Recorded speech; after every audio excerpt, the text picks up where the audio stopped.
1. In ancient traditions, conventional wisdom was clear and direct. Love your neighbor and hate your enemy. This was the law of the world, a rule of survival that mirrored the reality of a divided society. Love was reserved for family, friends, and allies.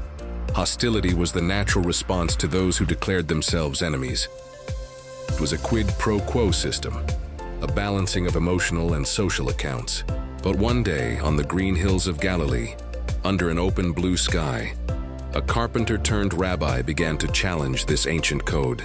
Jesus of Nazareth, speaking to a crowd of curious faces and expectant hearts, proposed a revolution. His words, delivered in the Sermon on the Mount, cut through the air like silent thunder. "But I tell you, love your enemies and pray for those who persecute you." The shock must have been palpable. To love those who slander us, harm us, and conspire against us. To pray for the prosperity and well-being of those who cause us pain. The idea was absurd, contrary to all human instincts for justice and self-preservation. How could one offer love to a heart full of hatred? How could one extend a hand in prayer for someone who would use it to harm us? This was not simple advice, it was a commandment that turned the world upside down. Jesus didn't stop at the proclamation. He provided the divine logic behind this radical call. He asked his followers to act as true children of their heavenly Father. And what is the nature of this Father?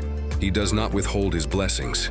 He causes his sun to rise on the evil and the good, and sends rain on the righteous and the unrighteous. The sun does not discriminate on which field it shines, nor does the rain choose which crop to nourish. God's kindness is universal, poured out on all creation without partiality. The love Jesus calls us to have for our enemies is a reflection of this divine love. A love not based on the recipient's merit, but on the giver's nature. He continued his argument with a piercing question. If you love those who love you, what reward will you get? Are not even the tax collectors doing that?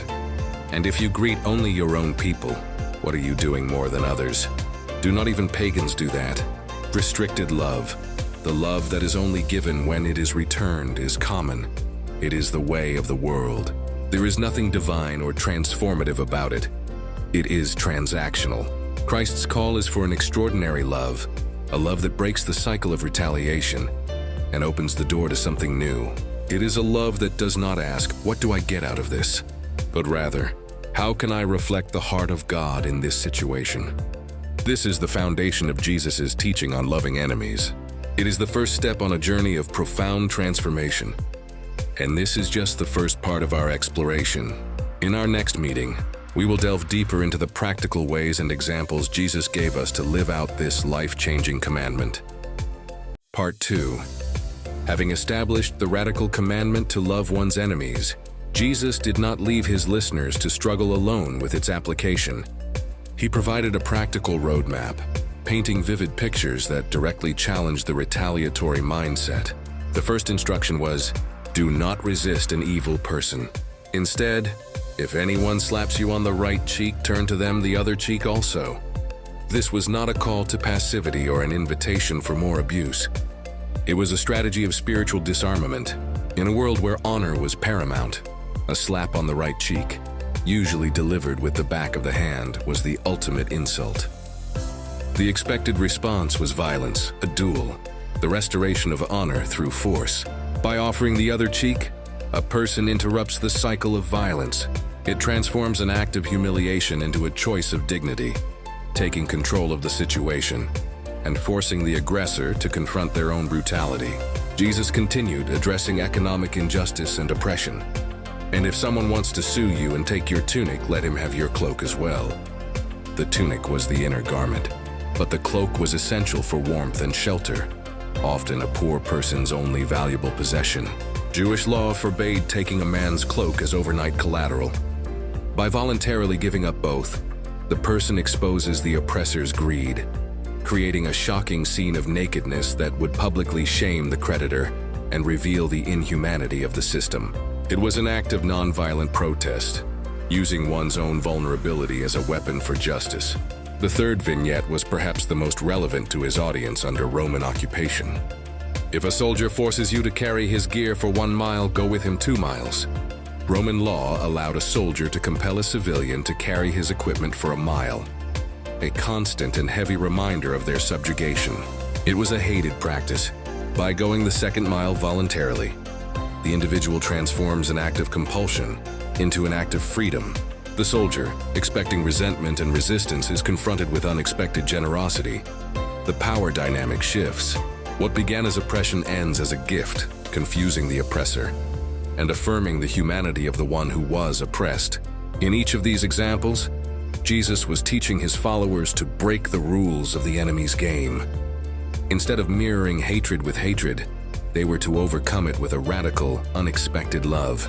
This love is not a sentimental emotion. It is an act of will, a deliberate choice to seek the good of the other, even at one's own expense. It is a form of spiritual warfare, where the weapons are kindness, generosity, and forgiveness. And in the final part of our series, we will explore the ultimate why behind this teaching. The goal of becoming perfect, therefore, as your heavenly Father is perfect, and how this leads to reconciliation. Part 3. The journey through Jesus' teachings on loving enemies brings us to its climax, the pinnacle of his divine logic. Be perfect, therefore, as your heavenly Father is perfect. But what does this perfection mean? It is not a call to an unattainable sinlessness, a life without mistakes or flaws. The Greek word for perfect, teleios, means complete, mature, whole. The call is to mature our love until it is complete, all-encompassing, without the borders and divisions the world imposes. It is an invitation to mirror God's love, a love that is not fragmented but whole and unconditional, extending to both the just and the unjust. This is the ultimate why behind the commandment. Why should we love our enemies? Because that is what God does. By doing so, we demonstrate our true sonship. Our love becomes living proof of our Father's nature, a reflection of his character in a world darkened by hatred.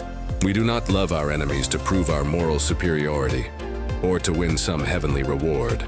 We love because we are his children, and that is what his family does. It is our identity being lived out. The supreme example of this love is found not just in Jesus' words, but in his life, and most poignantly, in his death. Suspended on a cross, suffering excruciating pain and the deepest injustice, he uttered the words that would echo through eternity. Father, forgive them, for they do not know what they are doing. This was not a theoretical teaching delivered from the comfort of a pulpit. It was reality lived out in the most extreme circumstances imaginable. He embodied his own sermon. He loved his enemies to the very end, offering forgiveness to those who were driving nails into his hands. This supreme act of love was not for his own benefit. It was for theirs, for ours. It was a redemptive act of love, designed to break the power of sin and hatred, and open the door to reconciliation with God and with one another. The power of this love lies in its ability to transform. When we respond to hatred with love, to a curse with a blessing, to persecution with prayer, we introduce a new and powerful element into the dynamic. We break the script of retaliation. This can disarm the aggressor, awaken their conscience, and potentially turn an enemy into a brother. And so our exploration is complete. We began with the shocking command to love our enemies. We explored the practical, counterintuitive ways to live it out, turning the other cheek, giving the cloak, walking the second mile. And now we understand the profound why: to mirror the complete, unconditional love of our Heavenly Father, to participate in his redemptive work, and to unleash the transformative power of love in a world broken by hatred. It is the highest and most difficult calling, yet it is the very heart of the gospel. It is not a path to flawless perfection, but to perfection in love.